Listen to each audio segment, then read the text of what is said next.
religious IQ is an important part of life. It touches on many different areas of society and human interaction. And because it deals with vital aspects of different worldviews, knowing about other people's religious beliefs helps to facilitate our interactions with them. Being ignorant of their beliefs complicates those interactions and often leads to unnecessary friction. We can see the results of religious ignorance by looking at the response of the decision of the Archbishop of San Francisco to bar House Speaker Nancy Pelosi from receiving communion. This decision was based on Pelosi's deeply committed pro-choice stand on abortion. Lots of people got very upset about this. Ironically, it was often people with no connection to the Roman Catholic Church, many of whom weren't even religious. So, let's take a look at this strange phenomenon. Canon 915 of the 1983 Code of Canon Law of the Roman Catholic Church speaks to this issue. It says this: "Those obstinately persevering in manifest grave sin are not to be admitted to Holy Communion." Now, this is church law, but Pope Francis further clarified things when he said that pro-abortion politicians cannot take communion because they are out of the community. Well, all that seems pretty clear. If you choose to be a Roman Catholic, then you choose the consequences of not adhering to Roman Catholic doctrine. To put all things on the table, I'm not just defending the Roman Catholic Church because I have some vested interest in doing so. I'm not Catholic, and I have substantially different views of communion than my Roman Catholic neighbors. I do understand the theological underpinnings of their view of the Eucharist, but regardless, in Roman Catholicism, taking communion means to be in agreement with the Church's teachings. This is very clear. Nancy Pelosi has said many times that she is a practicing Catholic. She vigorously defends her status as a member in good standing and frequently cites her religious pedigree, which means that she should accept the position of the Church on various issues, including abortion. But her view is diametrically opposed to the view of the Church. The Roman Catholic Church has clearly said that it opposes abortion at any stage, while Pelosi supports it at every stage. But the senator does have a brilliant and detailed theological rationale for her viewpoint. The Archbishop of the city, that area of San Francisco, and I have a disagreement about who should decide this. I believe that God has given us a free will to honor our responsibilities. Well, there are a couple of problems here.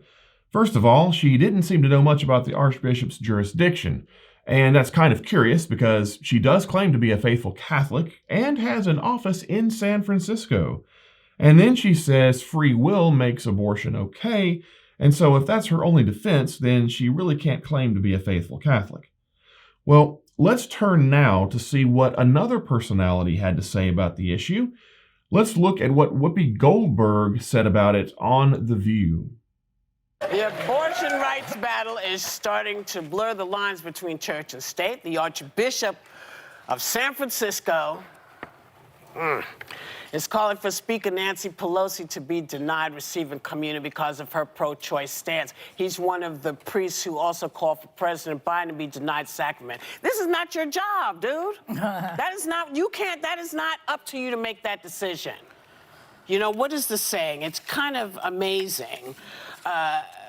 But, you know, what is the point of communion, right? It's for sinners.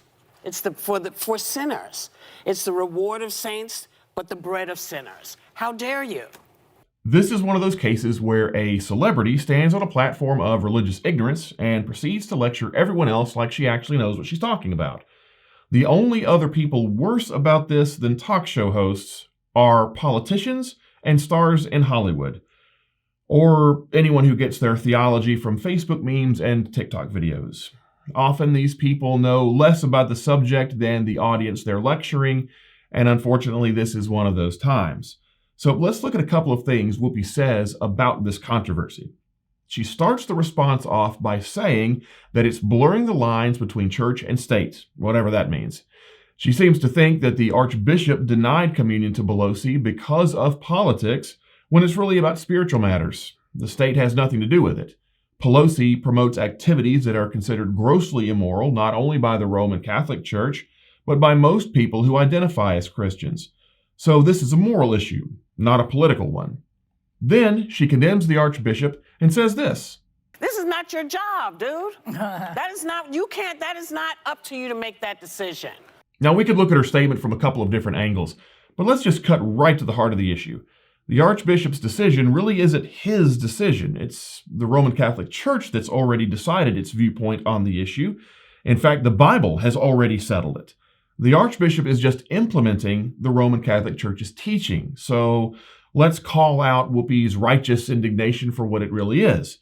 Sycophantic grandstanding on an issue she knows nothing about. Well, what was really problematic was that she had to rifle through her already prepared notes to find the meaning of communion. She was lecturing a guy about communion when she didn't even know what it was. And even then, her definition wasn't a very good one. It sounded like something she got off of Wikipedia or the first thing that popped up on a Google search. Unfortunately, in the replies to her segment on Twitter, respondents doubled down on their religious ignorance. Many people, who clearly had little to no religious background, firmly stated that the Archbishop could not defy the Pope. What these people didn't understand is that Pope Francis has denounced abortion in the strongest possible terms. He said that abortion is murder and that abortionists are killers. He said that getting an abortion is like hiring a hitman. These references are not hard to find. Statements like this have appeared in major news outlets.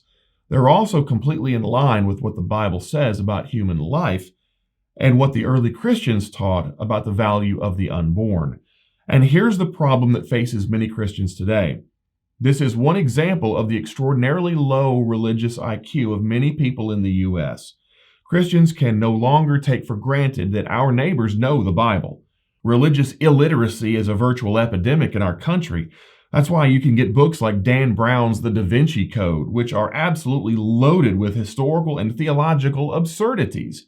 And people will buy into virtually everything they say, mostly because they don't know enough about the Bible to understand when somebody is misrepresenting or distorting it. Now, this impacts us as Christians because we can't count on people knowing the basics of the gospel. It's been removed from schools. It's been perverted by prosperity theologians, modern prophets, and other false teachers. And then you've got celebrities who lecture people about what the Bible says when they've absolutely never read it. We can't assume that people will know the basic story of the Bible. That means we have to put some forethought into how we're going to tell other people about Jesus, and then go out and do it. There are a lot of competing voices in our culture, many of which keep the average religious IQ of people in the U.S. at an all-time low. You and I have to push back, and there's an urgency to it. Because if not us, who? And if not now, when? Souls hang in the balance.